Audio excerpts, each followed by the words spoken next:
Hello and welcome to HBM's Crypto-Corner for Wednesday, July 20th, 2022. We have a couple of things to talk about, so let's get started.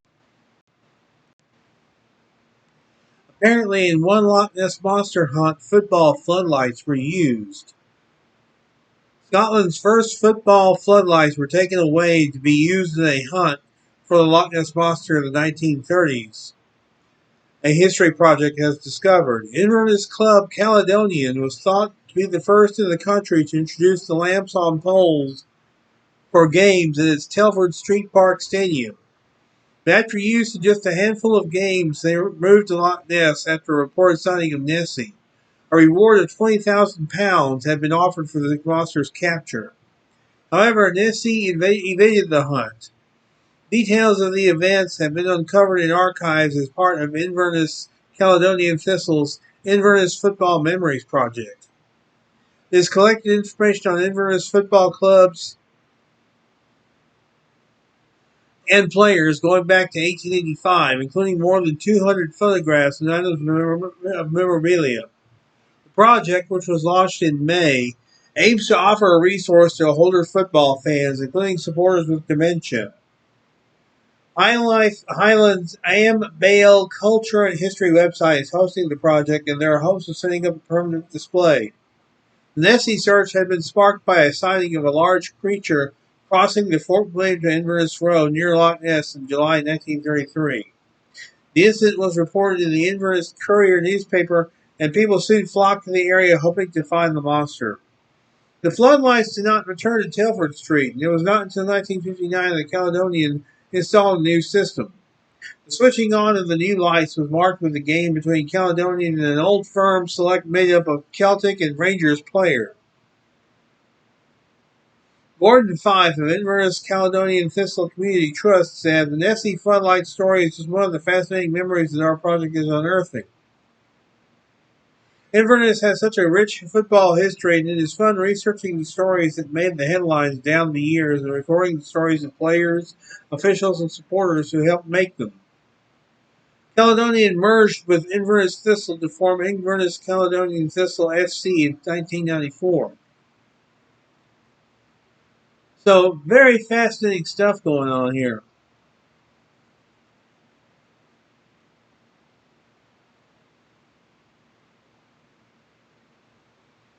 So, to use some actual floodlights, football floodlights, to search for Nessie. That's pretty fascinating, if you ask me. And here's some good news for Ivory-billed woodpecker fans.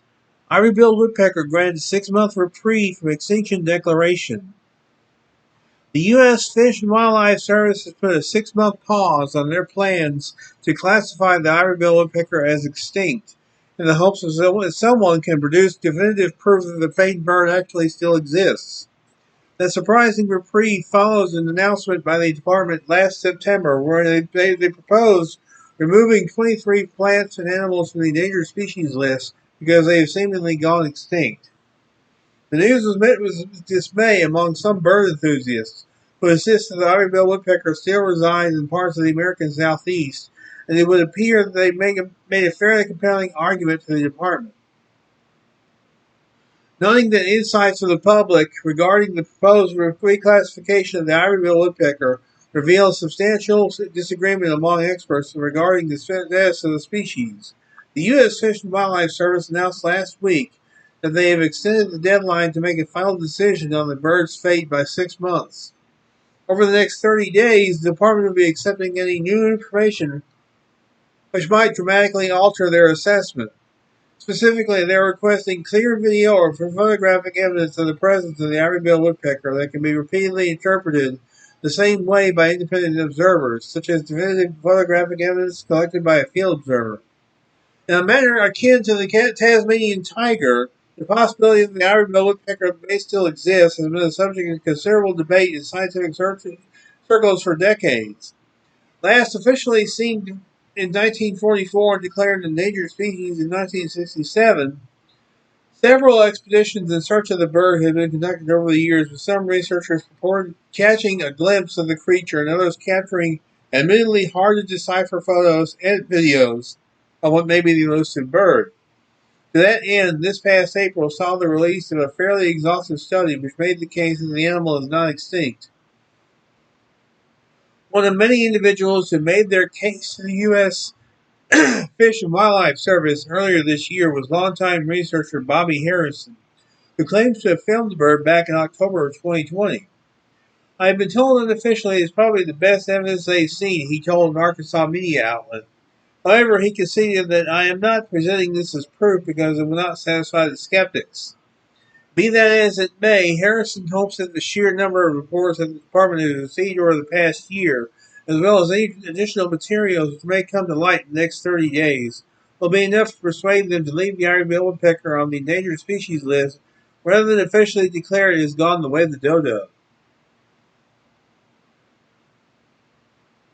So, I had not seen this video, by the way. Apparently, the individual who took it says it would be shot down by the skeptics.